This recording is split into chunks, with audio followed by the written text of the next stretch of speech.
Je n'ai jamais cru aux grands gestes. Je croyais aux détails.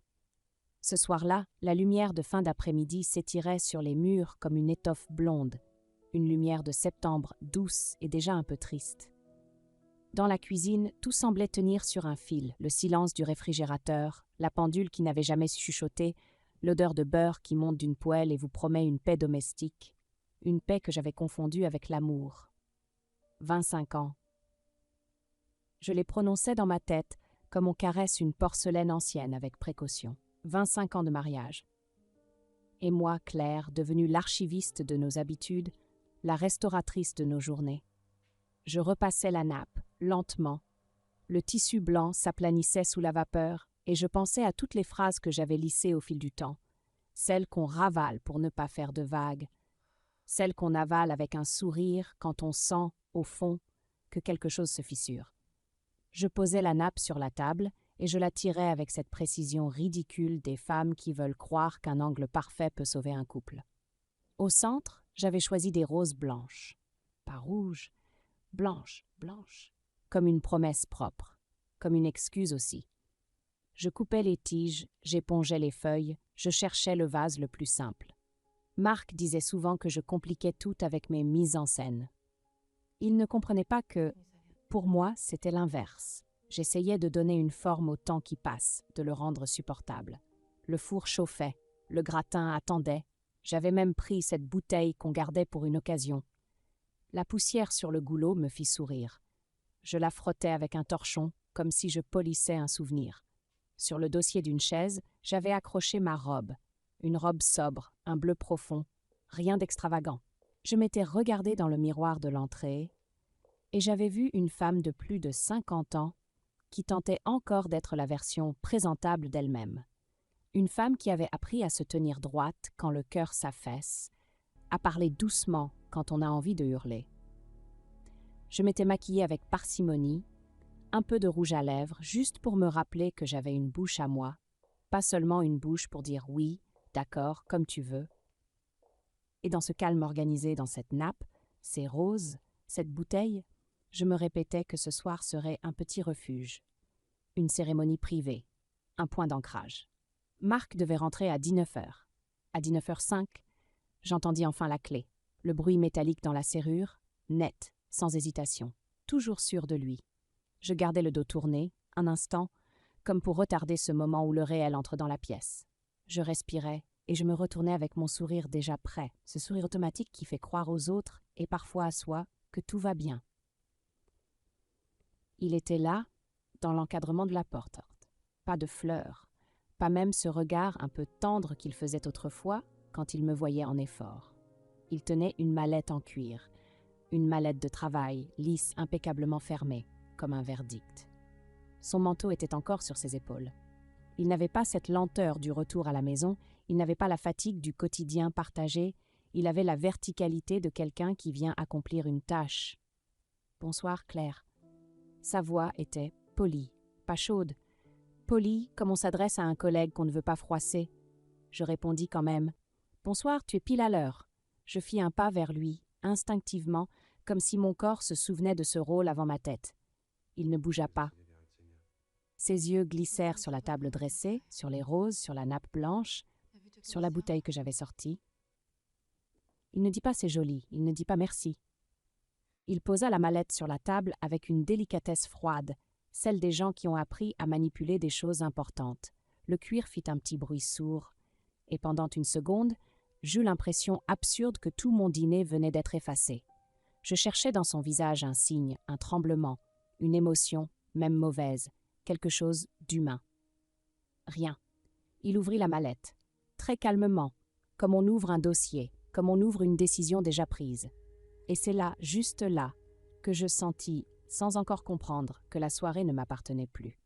Mon cœur fit un pas en arrière. Moi, je restais debout. « Claire, il faut qu'on parle. » Le mot « parler » avait chez lui ce ton des réunions où l'on perd toujours quelque chose, un budget, une place, un avenir.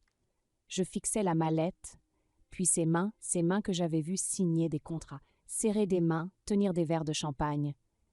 Et je compris que ce soir, ce n'était pas un anniversaire, c'était une remise de documents. Et moi, J'étais sur le point de devenir un papier qu'on classe. Je n'ai pas tout de suite regardé les feuilles.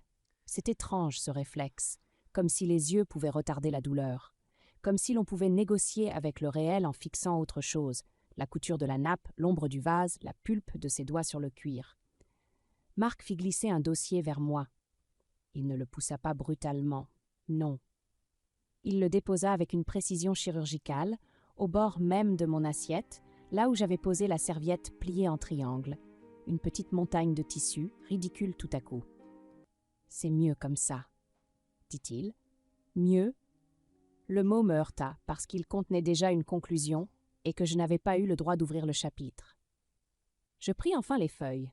Elles étaient lisses, trop blanches, avec cette typographie impersonnelle qui n'a pas d'odeur, pas de tremblement. Les mots semblaient propres, comme si la trahison pouvait être hygiénique. Requête en divorce. Je sentis le sang quitter mes joues, puis revenir, lourd comme une vague qui se trompe de rive. J'essayais de lire, je n'y arrivais pas vraiment. Les lignes se mélangeaient. Je n'entendais plus la pendule. Je n'entendais que mon souffle, court, indigne de moi. Il posa ensuite un chèque, un rectangle pâle presque élégant. « Voilà, pour que tu ne manques de rien au début. » Je regardais le montant, et je compris qu'il croyait acheter mon silence. Acheter ma sortie. Acheter le décor propre d'une séparation sans poussière. Je levai les yeux vers lui. « Au début de quoi, Marc ?» Il soupira, comme si j'étais lente, comme si j'étais un dossier compliqué. « Au début de ta nouvelle vie. Comme si notre vie n'avait jamais été la même. Comme si j'avais été une locataire dans son existence, avec un préavis qu'il m'annonçait ce soir. » Je me surpris à chercher une explication qui ressemblerait à l'amour, une fatigue, une dépression, une erreur, n'importe quoi, quelque chose qui permettrait de recoller l'homme à l'histoire. Mais Marc ne recollait plus rien. Il démantelait. « Tu as quelqu'un ?» demandai-je, et ma voix me parut venir d'une autre femme, plus jeune, plus naïve, une femme que j'avais enterrée sous les nappes et les jours. Il ne baissa même pas les yeux. Oui, un oui simple, un oui sans honte, un oui qui me fit l'effet d'une porte qui claque dans une cathédrale vide. Depuis quand ? Ça n'a pas d'importance. Cette phrase, c'était la vraie gifle, parce qu'elle contenait tout, mon corps, mes années, mes efforts, rangés dans la catégorie sans importance. Il ajouta avec cette froideur bien coiffée qu'il portait comme un costume. « Claire, tu es devenue, comment dire, un objet ancien. Un meuble qu'on garde par habitude dans une maison trop neuve pour lui. » Je sentis mes doigts se crisper sur le papier. Objet ancien. Moi, je pensais femme fidèle, femme solide, femme qui a tenu. Lui, il disait dépassée. « Elle est artiste, continua-t-il comme s'il parlait d'un placement intéressant. Elle a de la lumière, elle monte, et je ne peux pas m'encombrer. » M'encombrer ? Je répétais ce mot dans ma tête et je crus entendre le bruit d'un sac qu'on jette. Je voulus dire « J'ai été ta maison, j'ai été ton refuge. J'ai été celle qui t'a attendu quand tu rentrais tard, celle qui souriait au dîner, celle qui s'effaçait pour que tu brilles. » Mais rien ne sortit, parce qu'à plus de 50 ans, on sait que certaines phrases ne sauvent rien. Elles ne font que saigner. Marc se pencha légèrement comme pour conclure. « J'ai un rendez-vous très tôt avec des partenaires. Je veux éviter les scènes. Tu peux prendre quelques affaires et partir ce soir. Ce sera plus simple. » Je regardais la table, mes roses, la bouteille ouverte. Et tout en moi se mit à trembler. Non pas de colère, mais d'une humiliation si profonde qu'elle avait le goût du fer. Je compris alors que mon mariage venait de mourir, sans drame, sans cri, dans une encre noire sur du papier blanc. Et moi, je restais là, debout, au milieu de mon propre dîner, comme une invitée qu'on congédie. Je n'ai pas fait de valise, pas vraiment. J'ai pris un manteau, un sac, 2 choses au hasard, comme si ma vie tenait dans des objets qu'on attrape en urgence. Le plus humiliant n'était pas de partir, c'était de partir vite, comme il l'avait demandé. Comme si mon existence dans cette maison devait s'effacer sans bruit pour ne pas déranger son lendemain. La porte s'est refermée derrière moi avec un clic doux, presque courtois. Il n'a pas couru après moi, il n'a pas crié, il n'a même pas joué la comédie d'un regret. J'ai traversé le hall, l'ascenseur, le trottoir, et je me suis retrouvée dehors dans un air humide qui sentait la pierre froide. Il pleuvait à peine, cette pluie fine qui ne mouille pas tout de suite, mais qui s'infiltre. Je marchais sans but, et mes pieds connaissaient le chemin mieux que moi. À 50 ans passés, on croit décider, mais on obéit encore aux habitudes. La rue où l'on achetait le pain, l'arrêt où l'on attendait quand la voiture était au garage, le carrefour où Marc me prenait parfois en passant. Autrefois. La station numéro 12 était là. Un petit abri de verre avec des affiches délavées. Sous le néon, ma peau avait l'air plus pâle, plus fatiguée. Je m'assis. Je posais mon sac à mes pieds, comme on pose un animal blessé. Mes mains, je les regardais longtemps.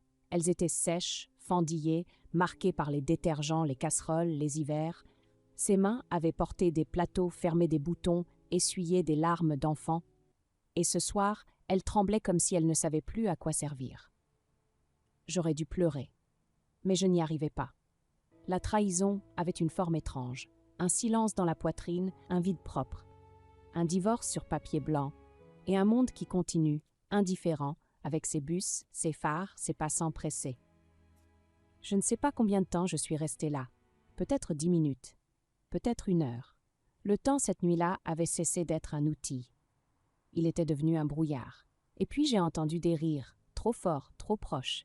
3 hommes approchaient, titubants, l'alcool leur donnait cette assurance agressive, des gens qui se sentent invincibles parce qu'ils ne sentent plus la honte. Avec eux, une jeune femme marchait vite, tête baissée, comme si elle voulait disparaître. Elle avait une veste légère, pas faite pour la pluie.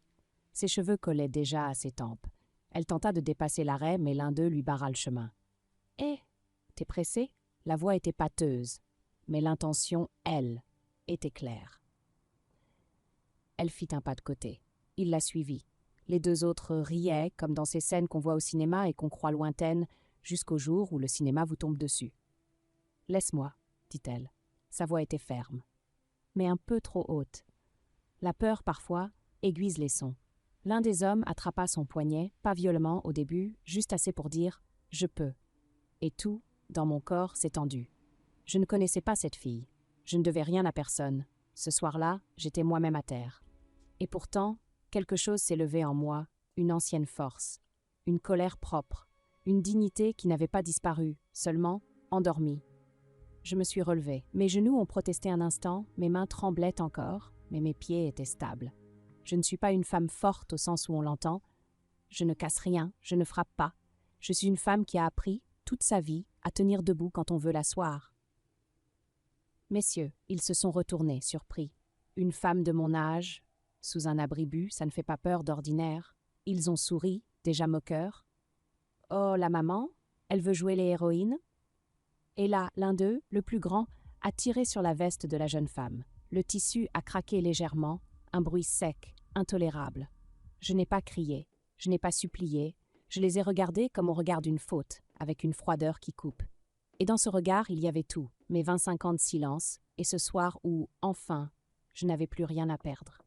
La jeune femme me fixa. Ses yeux disaient « Ne vous mêlez pas de ça ». Et pourtant, elle ne bougea pas. Je sentis au fond de moi une phrase très simple, comme un réveil. Non, pas ce soir, pas devant moi.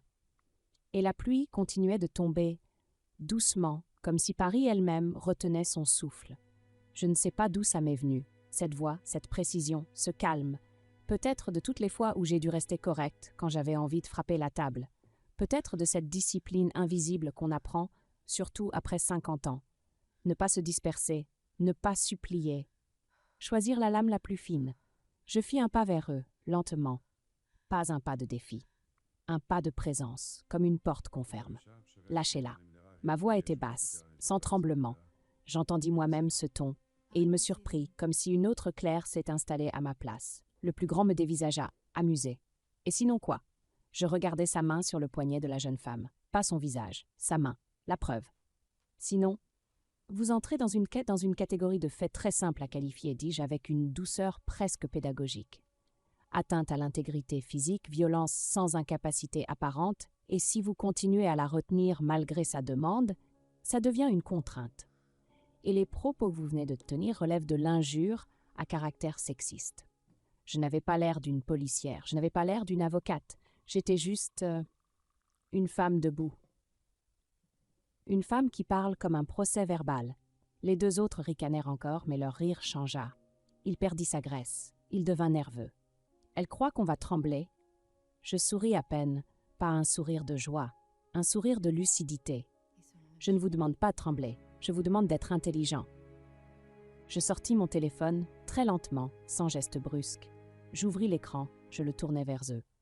Je peux appeler, et je peux décrire, et surtout, je peux témoigner. Le mot témoigner, je le sentis frapper l'air comme une pièce qui tombe sur une table en marbre. Ils hésitèrent une seconde. Le chef, lui, tenta de reprendre le contrôle. Il s'approcha trop près, avec ce parfum d'alcool et de sueur qui salit l'espace. « T'es qui, toi ?» Je ne reculai pas. C'est là, je crois, que tout s'est joué, quand il a compris qu'il ne pourrait pas me faire reculer. Je portais encore, au revers de mon manteau, ce petit bijou que Marc m'avait offert il y a des années. Une broche en argent, fine, presque anodine. Je l'aimais parce qu'elle était discrète. Ce montre-là, elle devint un outil. Le chef tendit la main vers moi, comme pour m'écarter, comme on écarte un meuble. Je fis un mouvement rapide, précis. J'attrapais son poignet au moment où il me touchait, et, dans le même geste, je plantai la pointe de ma broche dans le haut de sa main. Pas profondément, pas pour blesser spectaculairement. Juste assez pour créer ce choc net, ce message immédiat « Tu viens d'entrer sur un territoire interdit ». Il poussa un juron, recula. « Putain !» Je ne criais pas, je ne m'excusais pas. « Maintenant, dis-je, vous avez une marque, une douleur, et vous venez de comprendre que je ne suis pas un décor. Si vous restez ici, je compose le numéro. Et je vous décris. Taille, vêtements, alcool, attitude. Et si vous pensez que 3 contre 2 femmes vous protègent, vous vous trompez. Ce qui vous condamne, ce n'est pas moi. C'est votre bêtise. » Le silence tomba d'un coup. Même la pluie sembla se faire plus fine. Les 2 autres regardèrent leur ami, puis l'arrêt, puis la rue. Les bruits de la ville, un scooter au loin, une fenêtre qui se ferme, tout reprenait ses droits. Le chef serra sa main, me lança un regard chargé de haine et de peur mêlée, un regard d'enfant pris en faute. On se casse. Ils partirent, vite, sans se retourner. Leur rire était mort. La jeune femme resta immobile, comme si son corps n'avait pas encore reçu l'information qu'elle était libre. Puis elle inspira brusquement, comme après une apnée. Je baissai enfin les épaules, et je sentis le tremblement revenir, par vagues. Pas de peur, pas vraiment. Plutôt, la décharge. Elle me regarda. Ses yeux brillaient. « Merci !» Je voulus répondre quelque chose de simple, de banal, mais mes lèvres tremblaient. Je murmurai seulement « Ne me remerciez pas, je crois que j'avais besoin de me sauver moi aussi. » Et dans ce petit abri de verre sous la pluie, je compris une chose étrange.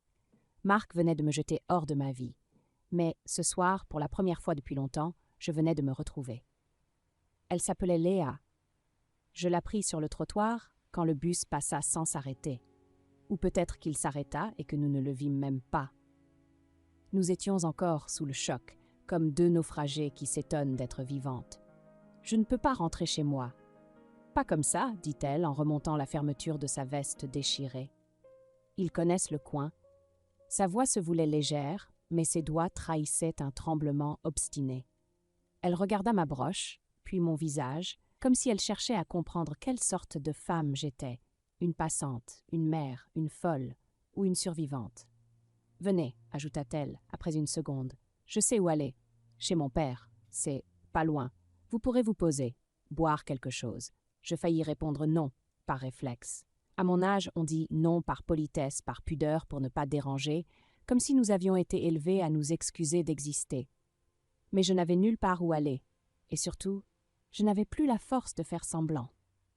Nous marchâmes sous la pluie fine. Les rues brillaient comme des pots de poisson. Les vitrines étaient déjà fermées et les rares passants avaient cette allure pressée des gens qui rentrent dans une chaleur qui les attend. Moi, rien ne m'attendait. Et pourtant, à côté de Léa, je sentais une chose inattendue, une direction. Elle parlait un peu pour remplir le vide. Mon père s'appelle Antoine. Il restaure des objets, des meubles, des cadres, parfois des tableaux. On vit dans l'odeur de la colle et du bois. Je l'écoutais comme on écoute une histoire lointaine avec un sérieux d'enfant. Mes pensées, elles, restaient accrochées à une phrase de Marc comme un hameçon, un objet ancien. Et voilà que la vie m'emmenait, justement, dans un endroit où l'on sauve les objets anciens. Le bâtiment était discret, une porte métallique, un interphone qui grésilla. Léa tapa un code, poussa un battant lourd. Une odeur nous enveloppa aussitôt. poussière noble, cire, térébenthine, un mélange qui sentait le temps et le soin. « Papa » appela-t-elle.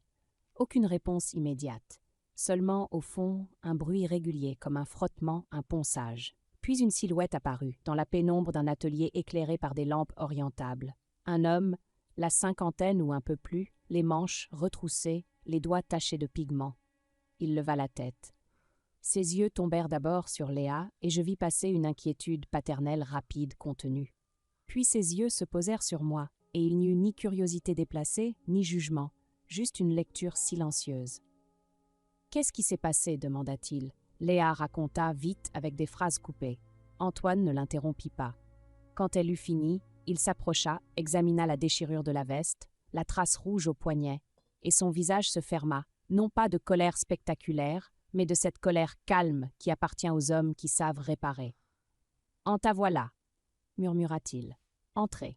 Là, vous êtes en sécurité. » Il fit chauffer de l'eau. Léa disparut un instant dans une petite pièce pour se changer. Moi, je restais debout, maladroite, au milieu de l'atelier, entourée d'objets blessés, chaises démontées, cadres dorés ébréchés, toiles protégées par des draps. Et c'est là que je le vis. Un tableau posé à plat sur une grande table, sous une lampe blanche. La toile était craquelée, la surface gondolée. Des zones entières semblaient mangées par l'humidité. Mais malgré la blessure, il y avait une présence. Un regard peint, presque effacé, une lumière ancienne qui résistait. Je m'approchais sans m'en rendre compte. Mes doigts se tendirent, comme attirés. Antoine, derrière moi, dit doucement « Ne touchez pas, madame. C'est fragile. »« Je sais, » répondis-je, et ma voix me surprit. « Je sais. » Sur le bord de la table, il y avait un pinceau fin, oublié, encore humide. Je le pris, presque instinctivement, comme on reprend une langue maternelle. Je n'avais pas touché un pinceau depuis des décennies, avant Marc, avant la maison, avant que ma vie ne devienne une suite de services rendus. Je ne fis qu'un geste minuscule, une correction dans une zone où la couleur avait coulé, une infime ligne pour redonner une respiration à la forme, rien de spectaculaire, une caresse de précision. Le silence s'épaissit, puis j'entendis Antoine inspirer derrière moi, un souffle retenu comme un homme qui vient de reconnaître quelque chose. « Vous, » dit-il très bas, « vous avez appris où ?» Je reposai le pinceau, soudain consciente de ma témérité et de ma honte. « J'ai appris avant, » répondis-je. « Avant d'oublier. » Antoine ne sourit pas. Il me regarda comme on regarde une pièce rare qu'on croyait perdue. « Ce n'est pas avant, » murmura-t-il, « c'est encore là. » Et pour la première fois depuis que Marc avait ouvert sa mallette, je sentis une chaleur étrange dans ma poitrine. Pas de l'amour, pas encore. Quelque chose de plus simple, plus vital. Une possibilité. Le lendemain matin, enfin, ce que j'appelais matin dans cette nuit qui n'en finissait pas. Antoine me proposa un café. Il le fit sans cérémonie, comme on offre un abri sans poser de questions. Léa dormait sur un petit canapé, une couverture jusqu'au menton, les traits enfin détendus. Sa jeunesse avait cette capacité que j'enviais, tomber d'un bord du monde et s'endormir quand même. Moi, je n'avais pas dormi. Je m'étais assise dans l'atelier, sur un tabouret haut, à regarder les choses, les cadres, les outils, les boîtes d'échantillons, et surtout ce tableau blessé, recouvert d'une gaze. J'avais l'impression qu'il respirait sous le tissu, comme un patient sous drap. Antoine s'assit en face de moi, posa une enveloppe sur la table. « Je ne veux pas vous mettre mal à l'aise, dit-il, mais vous n'êtes pas arrivé ici par hasard, et moi non plus. Je ne voulais plus de papier, plus de documents. Plus de ce langage qui vous expulse de votre propre vie. » Mon corps se raidit. Antoine le remarqua. « Ce n'est pas un contrat, » il hésita. « C'est une proposition. Et une confiance. » Il écarta doucement la gaze. Le tableau apparut. Sous la lumière froide de la lampe, les craquelures dessinaient un réseau de rides, presque délicat, comme une peau qui a trop vécu et qu'on a mal aimé. « On l'a retrouvé récemment, » dit Antoine. « Un dépôt, une cave, un héritage mal trié. Vous savez, la France est pleine de trésors oubliés sous des escaliers. » Je ne répondis pas. Le mot « oublié » me faisait mal. « C'est un morceau de patrimoine, » continua-t-il. « Pas juste parce qu'il est ancien, parce qu'il est juste, et qu'il a été trahi par le temps.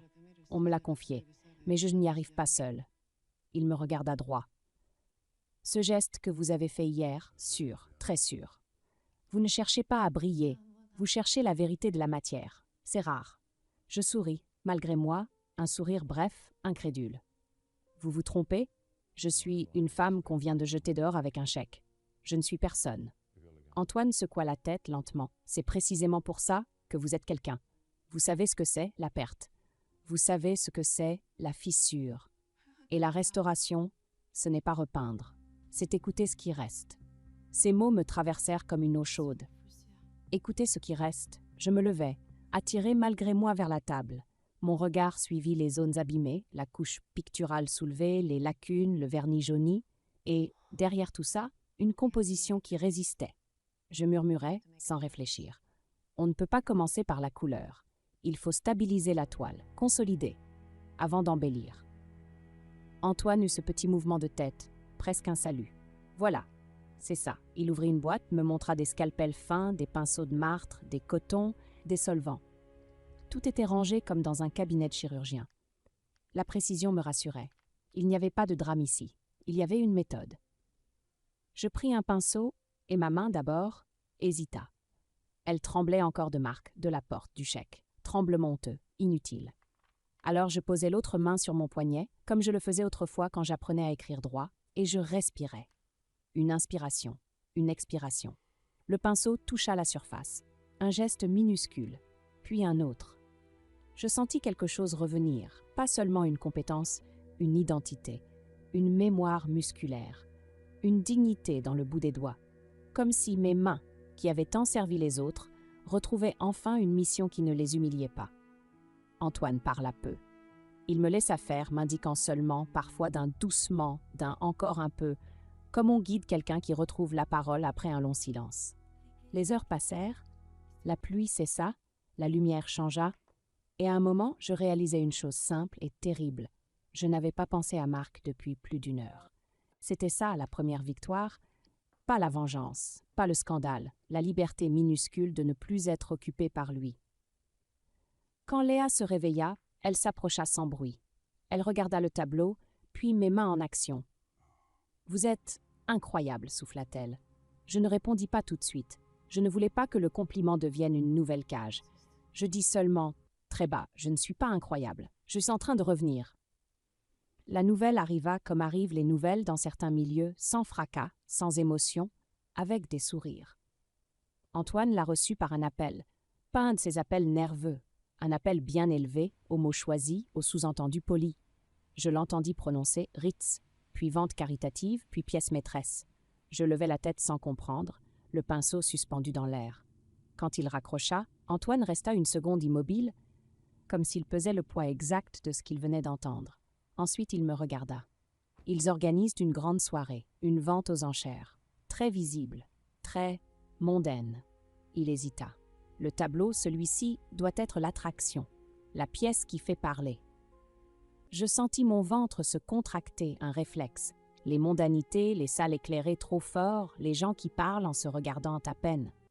J'avais vécu à côté de tout ça pendant des années en portant les plateaux et en ajustant les cravates, en effaçant les traces. « Qui il ?» demandai-je, même si je savais déjà que la réponse allait me brûler. Antoine détourna les yeux vers la toile comme pour ménager ma peau. « Marc Delcourt, dit-il enfin, et une jeune femme, Elsa Morel. » Le prénom Elsa fit l'effet d'une aiguille. Je n'ai pas besoin de la voir, je l'imaginais aussitôt. Une silhouette sûre d'elle, une voix qui s'autorise, un rire qui se croit rare, et cette façon d'appeler Marc, Marc, comme si elle l'avait inventé. Je reposai le pinceau très lentement, mes doigts étaient calmes, mais à l'intérieur, quelque chose grinçait. « Marc organise une vente caritative, répétai-je, comme si le mot caritatif ne pouvait pas s'accrocher à lui. Antoine eut un sourire sans joie. Il veut entrer, ou plutôt être reconnu. La charité, chez certains, c'est un passeport, et la culture, un costume.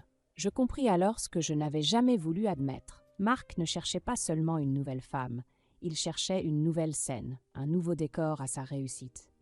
Et moi, j'avais été l'ancien décor, celui qu'on remplace quand il commence à jaunir. Léa entra dans l'atelier à ce moment-là, un bol à la main. Elle sentit l'air tendu. « Qu'est-ce qu'il y a ?» Antoine répondit pour moi. « Le tableau va être exposé au Ritz, et c'est Marc Delcourt qui parraine la soirée. » Léa me regarda, alarmée. « C'est votre mari ?» Le mot « mari » me fit presque rire, un rire sec, sans humour. Bientôt plus, dis-je. Un silence. Léa posa le bol doucement comme si le bruit pouvait me casser. Antoine s'approcha de la table. Il effleura le bord de la toile sans la toucher. Claire, il y a autre chose. Il prit une feuille imprimée qu'il avait récupérée sur son téléphone. Une invitation numérique, brillante, pleine de logos. Ils ont déjà communiqué. Ils annoncent un grand mécène et l'artiste montante Elsa Morel. Et ils présentent l'œuvre comme si elle leur appartenait déjà. Mon cœur fit un petit saut. Pas de peur, d'indignation. Ils n'ont pas le droit, dis-je. Antoine acquiesça. Non, mais ils comptent sur l'opacité, sur l'effet de foule, sur la musique, les flashs, les sourires. Ils savent que la vérité dans ces soirées arrive toujours trop tard, quand tout le monde est déjà reparti. Je pris l'invitation, je la lus. Le nom de Marc en lettres élégantes. Le nom d'Elsa, juste dessous. Et cette phrase sur la renaissance d'un chef-d'œuvre retrouvé, la renaissance comme un mot volé. Je sentis une chaleur monter dans ma gorge. Pas des larmes, pas cette fois. Une décision. Je posai l'invitation sur la table, à côté de la toile. Puis je me tournai vers Antoine. Vous avez dit que la restauration, c'est écouter ce qui reste. Ma voix était étonnamment stable. Alors écoutons aussi ce que la vérité exige. Antoine me regarda longtemps. Il comprit avant que je formule. Vous pensez à y aller. Ce n'était pas une question, c'était une constatation. Léa se crispa. Mais c'est dangereux. Pas physiquement, mais ils vont vous écraser. Ils savent parler, eux. Ils savent humilier. Je baissai les yeux vers mes mains. Ces mains qui, depuis 2 jours, avaient retrouvé une précision, une fierté. Je pensais à la station de bus, à la broche, à cette voix qui avait surgi de moi, froide et juste. Ils m'ont déjà écrasé, dis-je doucement. Le pire est fait. Ce qui reste, c'est de choisir la manière dont je me tiens debout.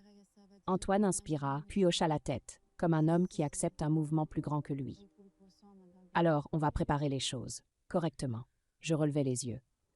Dans le reflet d'une vitre, je vis mon visage, fatigué, oui, mais plus flou, plus effacé. Comme si mes traits se redessinaient. Marc croyait m'avoir effacé. Il ne savait pas qu'en me jetant dehors, il avait juste déplacé la scène. Et que dans les coulisses d'un atelier, une femme de plus de 50 ans était en train de renaître, sans bruit, mais avec une précision terrible. Le jour de la vente, je ne me suis pas reconnue dans le miroir. Pas parce que j'étais devenue une autre, mais parce que j'avais cessé d'être celle qu'on arrange, celle qu'on habille pour convenir, celle qu'on maquille pour ne pas faire de vagues. Antoine avait laissé une robe sur la porte de l'atelier dans une housse noire, une simplicité presque insolente, une coupe nette, un noir profond, sans bijoux inutiles. Léa, elle, avait insisté pour mes cheveux, pas une coiffure sophistiquée, juste une ligne claire, une nuque dégagée, un visage rendu à lui-même. « Vous avez l'air, souffla-t-elle, je finis la phrase pour elle, d'être moi. » Elle sourit, mais ses yeux restaient inquiets, comme si elle avait peur qu'on me reprenne ce moi au premier regard de Marc. Nous arrivâmes au Ritz à la tombée du soir. Les façades éclairées avaient cette beauté écrasante des lieux qui veulent vous rappeler que tout est réservé. Les voitures glissaient comme des poissons noirs, un tapis rouge, des flashs, des rires satinés. Je sentis un instant mon vieux réflexe, m'effacer, me placer derrière, devenir invisible pour ne pas déranger. Puis je posai la main sur ma broche en argent, je l'avais remise, pas comme une arme, comme un talisman, et j'avançai. Dans le hall, l'air sentait le parfum cher et la pierre cirée. Les conversations avaient cette musique particulière. On parle vite, on rit court, on se touche à peine, on échange des noms comme des monnaies. Marc était là, évidemment. Je le vis avant qu'il me voie. Il portait un smoking impeccable, le sourire de l'homme installé. À son bras, Elsa, plus jeune, plus brillante, vêtue d'une robe qui criait sa présence. Elle riait trop haut, comme pour que la salle entière comprenne qu'elle existait. Marc saluait, serrait des mains, distribuait des phrases comme des cartes de visite. Et moi, je restais un instant à distance, pas par peur, par observation, comme on observe un tableau avant de décider où poser la lumière. Antoine posa sa main très légère au creux de mon dos. « On y va !» Nous avançâmes. Léa marchait à côté, mais un demi-pas derrière, attentive, comme une fille qui accompagne une mère vers un moment qu'elle redoute. À mesure que nous progressions, certains visages se tournaient vers Antoine. Pas vers moi. Pas encore.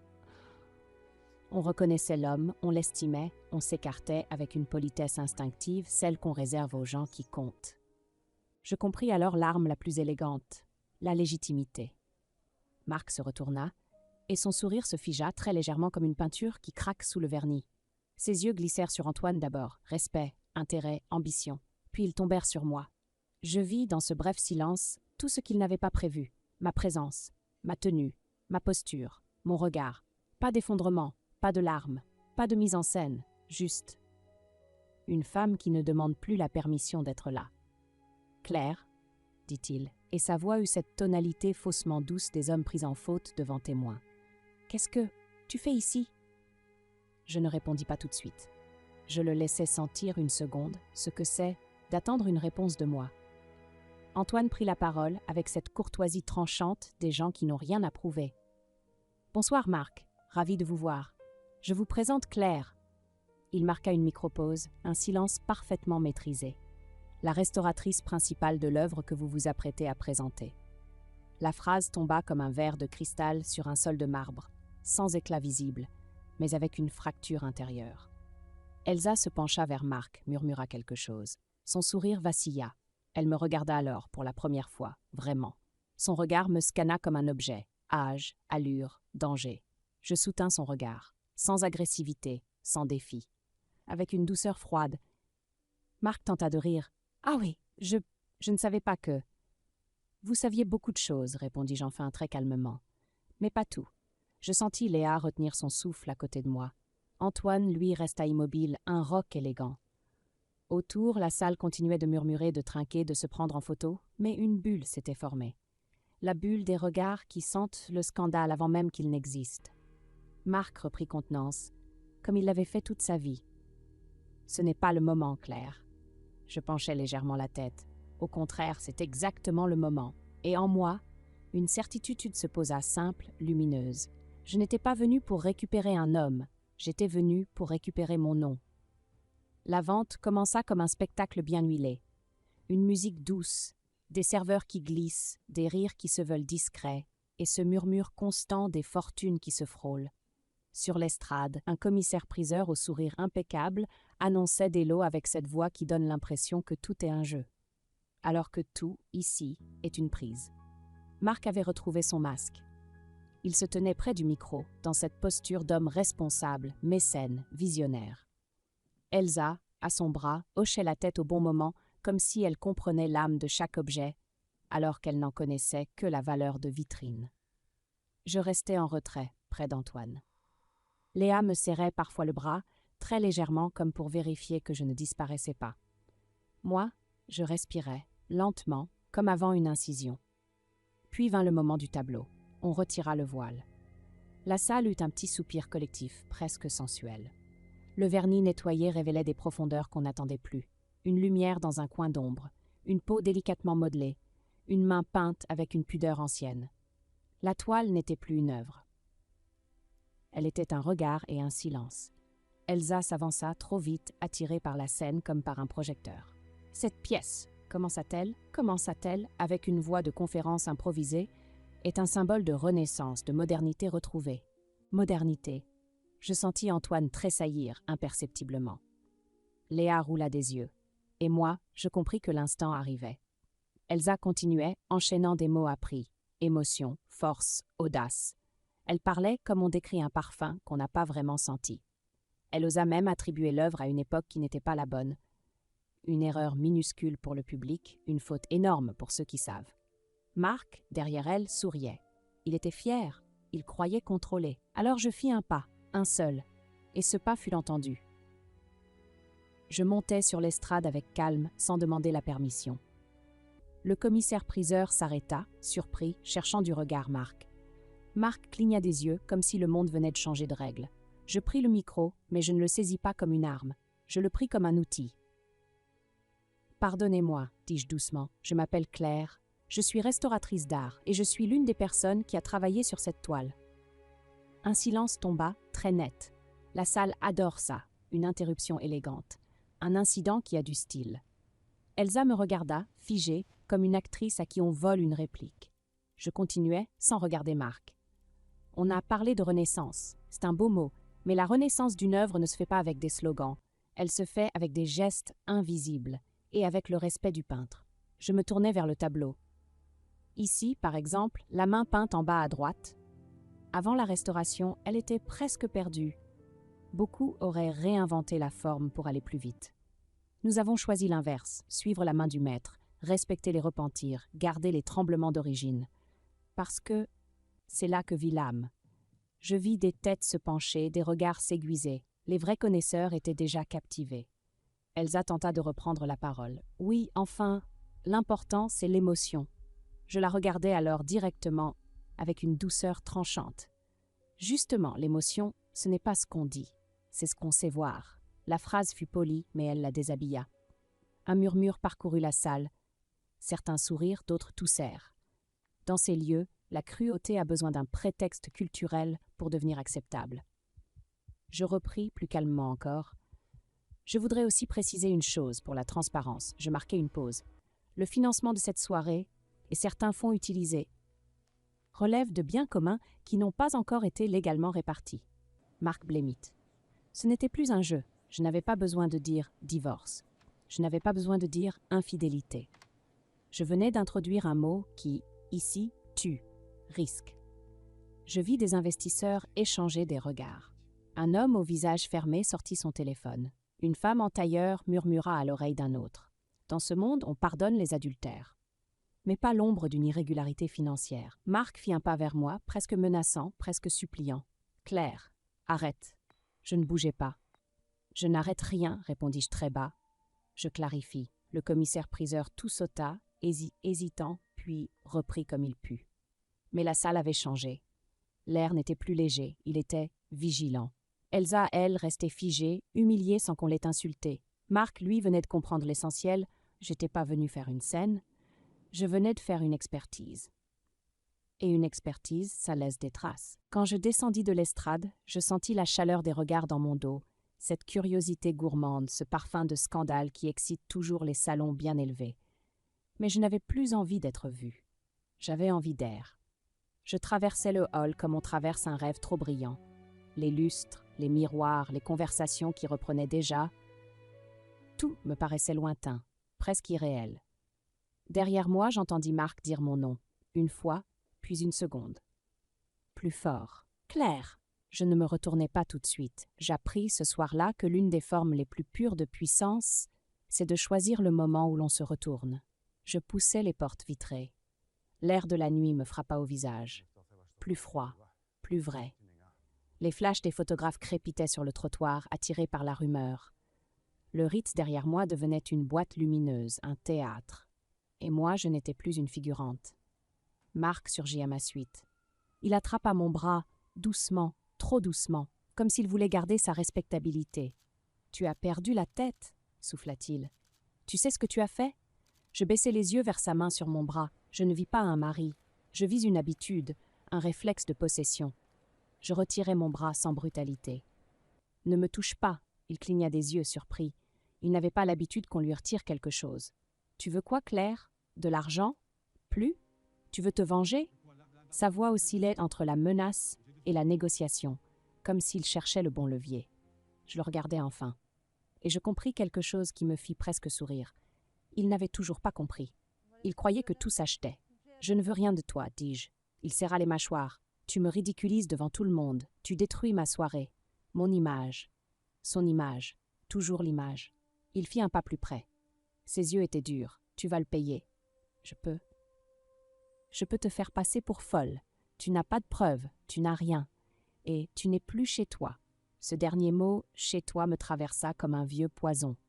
Pendant 25 ans, j'avais appelé chez moi un lieu où je n'existais que par mon utilité. Je respirais, lentement, et je sentis une paix froide se déposer en moi comme la poussière après un orage. « Écoute-moi bien, Marc, dis-je, sans élever la voix, je ne te déteste pas. » Il eut un rire bref, nerveux. « Bien sûr que si. » Je secouai la tête. Non, la haine, c'est encore une forme d'attachement, et tu ne mérites plus cette place-là en moi. Je le vis vaciller, comme si je venais de lui retirer son dernier pouvoir, l'importance. Je continuai, avec une douceur presque triste. Je te remercie. Il resta interdit. Tu me remercies ? Oui, je marquai une pause. de m'avoir jeté dehors, parce que sinon j'aurais continué à vieillir dans un tombeau élégant. Un tombeau avec des rideaux propres et des dîners sans amour. Tu m'as fait un cadeau que tu ne comprends pas, tu m'as obligé à respirer. Marc ouvrit la bouche, rien ne sortit. Pour la première fois, il n'avait pas de phrase. Derrière moi, une voiture s'arrêta. Antoine en sortit sans se presser. Léa était déjà à l'arrière, la main sur la portière, prête. Le regard de Léa croisait le mien, plein de fierté et d'inquiétude, là comme une jeune femme qui vient d'assister à la naissance de quelqu'un. Antoine s'approcha, posa simplement sa main sur mon épaule. « On y va », je fis un pas vers la voiture. Marc tenta une dernière attaque, plus basse. « Tu reviendras. Tu n'as personne. » Je m'arrêtais, juste une seconde, et je le regardais comme on regarde une imitation mal faite, un faux qui croit encore tromper. « Tu te trompes, dis-je. Je me suis. » Je montai dans la voiture, la portière se referma. Le monde extérieur devint une vitre, et Marc sur le trottoir, un personnage immobile dans sa propre lumière. Nous roulâmes. Les rues s'ouvrirent. La ville recula. Je ne savais pas encore exactement où j'allais, mais je savais enfin ce que je quittais. Et dans ce départ, il n'y avait pas une fin. Il y avait un matin. Il y a des trahisons qui ne crient pas, elles arrivent propres, signées, argumentées. Elles portent un costume, une montre élégante, un vocabulaire raisonnable, et pourtant, elles blessent plus profondément que les cris. Parce qu'elles effacent, parce qu'elles vous font douter de votre valeur au moment même où vous avez le plus besoin d'y croire. L'histoire de Claire n'est pas celle d'une revanche spectaculaire, c'est l'histoire d'un réveil tardif, mais essentiel. Celui qui arrive parfois après 50 ans, quand on vous dit que le meilleur est derrière vous, que vous êtes devenu inutile, dépassé ou simplement commode à remplacer. Et pourtant, cette histoire nous rappelle une vérité simple et dérangeante. On ne perd jamais sa valeur en étant fidèle, généreux ou discret. On la perd seulement quand on accepte le regard réducteur de l'autre comme une définition de soi. Claire ne s'est pas reconstruite en humiliant. Elle ne s'est pas sauvée par la haine. Elle a retrouvé sa dignité là où on ne l'attendait plus, dans le savoir, dans la précision, dans le silence juste. Elle a compris que la véritable puissance, surtout à un âge où l'on vous croit fini, c'est de redevenir sujet de sa propre vie. Peut-être que cette histoire vous touche, peut-être qu'elle réveille en vous un souvenir, une blessure, une décision que vous n'avez jamais racontée. Avez-vous déjà vécu une trahison qui vous a obligé à vous redéfinir? Un moment où vous avez cru tout perdre avant de découvrir une force inattendue? Une rencontre, une rupture, une nuit, un détail qui a changé le cours de votre vie. Si vous le souhaitez, racontez-nous votre histoire. Une histoire vraie, une histoire difficile, une histoire inoubliable. Ici, il n'est pas question de juger, seulement d'écouter. Parce que parfois, partager ce que l'on a traversé, c'est déjà une forme de renaissance.